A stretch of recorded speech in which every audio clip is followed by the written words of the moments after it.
Between 1986 and 1998, something kind of impossible happened.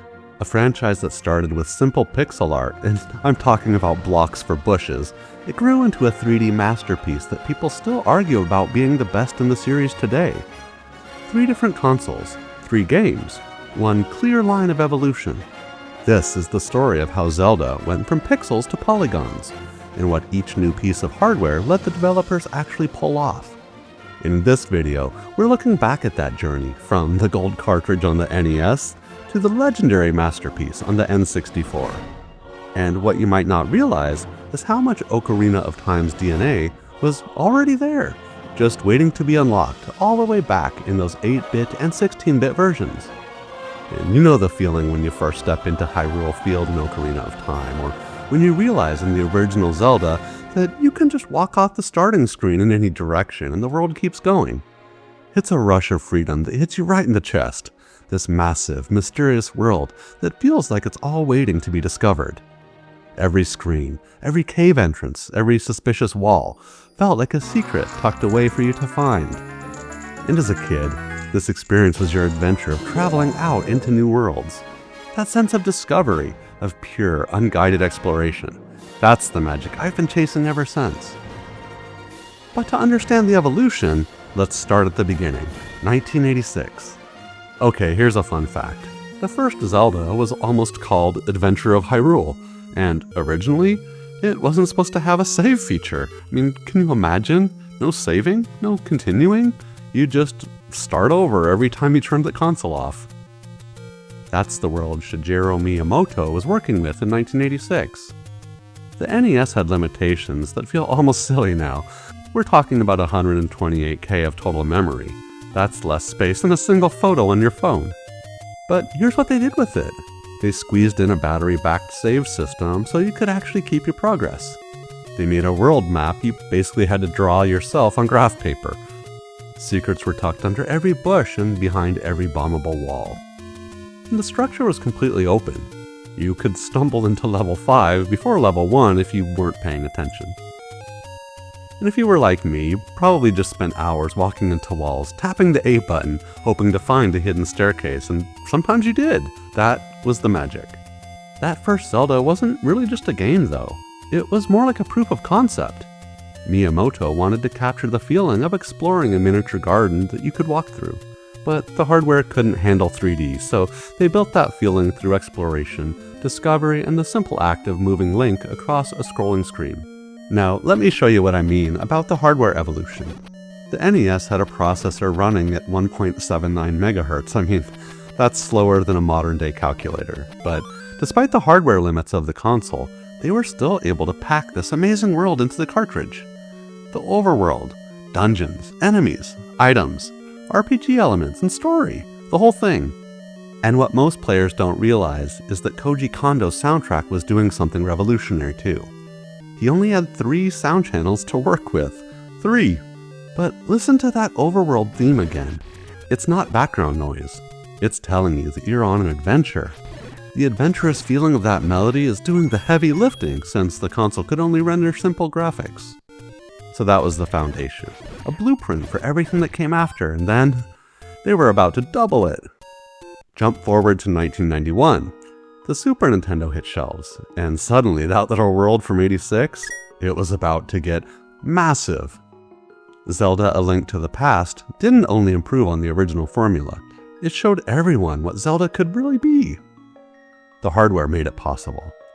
The Super Nintendo had 16 times more RAM than an NES. 16! That's not a small upgrade. That's a generational explosion. The first thing you notice is the color. While the NES had a total palette of 54 colors, the Super Nintendo could display 256 on screen at once, out of a library of almost 33,000. And the Zelda team used just about all of them.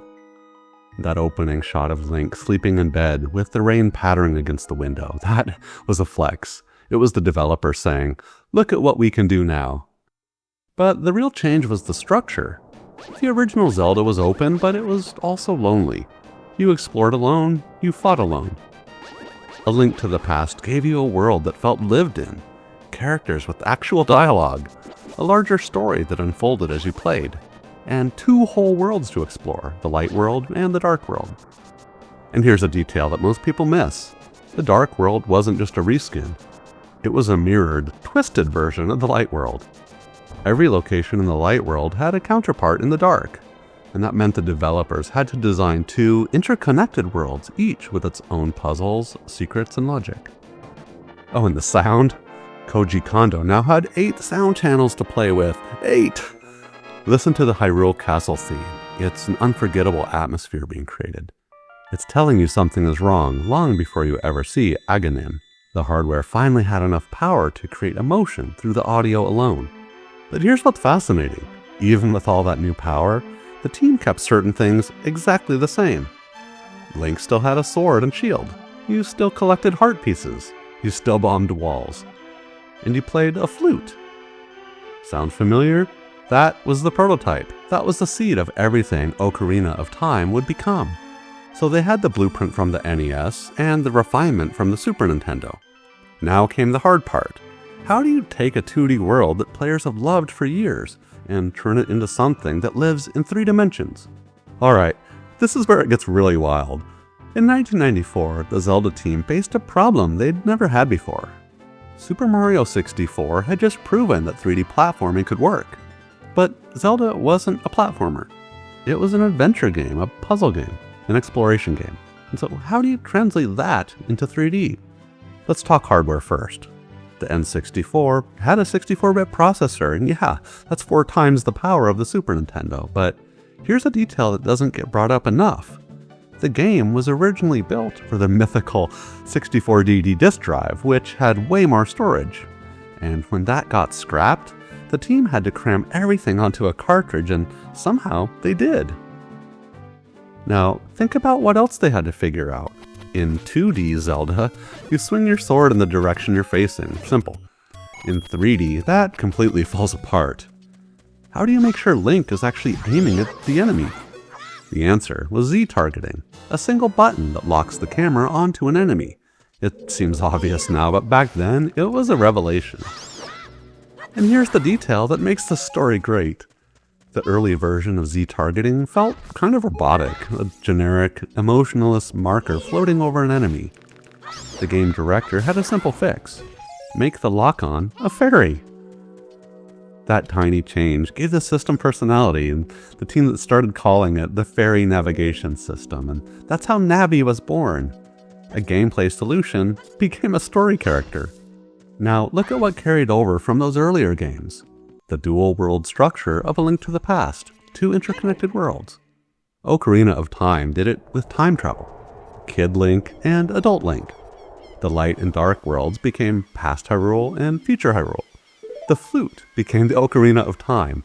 The seeds were always there. They just grew into something new. And the sound? Ocarina of Time had a full orchestral quality soundtrack. And here's the beautiful part. The main theme is built on fragments of the original NES overworld melody, and listen to it the next time you play. It's woven into the score. Koji Kondo didn't forget where the feeling of playing Zelda really came from. So now you've got the open exploration of the first Zelda, the dual world structure of A Link to the Past, and the 3D space of Ocarina of Time. That's the trilogy, but here's the part the game doesn't tell you. This evolution from pixels to polygons didn't only change Zelda, it changed the whole industry. The controls and new systems of these 3 games created, the lock-on, the context-sensitive buttons, the way music and visuals work together to build emotion, became the standard in 3D gaming.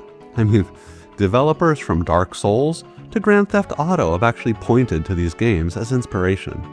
And here's something else you've got to see. In 2021, a group of fans did something amazing. They fully decompiled Ocarina of Time's code. Then a team called Harbor Masters used it to build Ship of Harkinian, a native PC port. Widescreen support, 60 frames per second, modern controls. The community literally took apart a sacred relic and gave it new life in the modern day. And to me, that's the ultimate testament to what these games built.